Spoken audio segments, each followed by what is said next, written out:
Chers amis biodynamistes, bonjour. Alors comme promis, je vais développer un peu quelques pratiques qu'on pourrait avoir pour essayer de contrer cette très forte influence d'eau dont on a parlé dans les vidéos précédentes. Alors déjà, ne pas rater la pulvérisation de décoction de prêle fermenté au sol, particulièrement donc, au mois de mars entre le 9 et le 12 et surtout au mois d'avril entre le 8 et le 10. Ensuite, la décoction de prêle, mais non fermentée, peut aussi être très utile sur les plantes une fois qu'elles se sont développées pour renforcer les tissus des plantes. Et la tisane de pissenlit, avec aussi ce côté silice, lumière, peut être adjointe à la décoction de prêle ou même aux autres traitements ce printemps.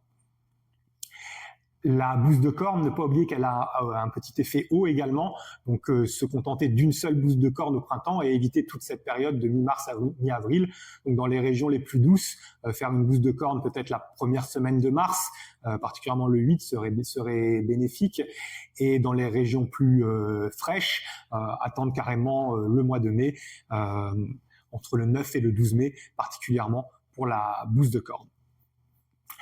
La silice de corne, là, il ne faudrait pas hésiter sur son emploi, plusieurs fois même si possible. Donc en silice de corne classique, une fois que les plantes sont bien poussantes, également pour renforcer les tissus. Et ne pas oublier qu'on peut ajouter de la préparation de biodynamique de valériane dans la dynamisation de silice de corne, afin de rajouter un petit côté chaleur qui pourrait être bénéfique ce printemps.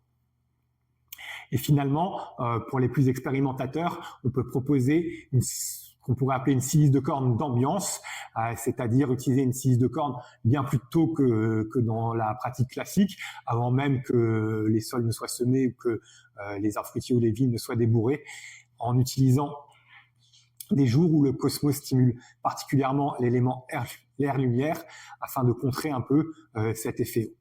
Donc les deux dates les plus favorables pour cette pratique un peu expérimentale seraient le dimanche 23 février et le samedi 8 mars. Et donc tout ça, évidemment, en supplément de toutes les pratiques curatives et préventives contre le mildiou et les maladies cryptogamiques classiques en agriculture biologique.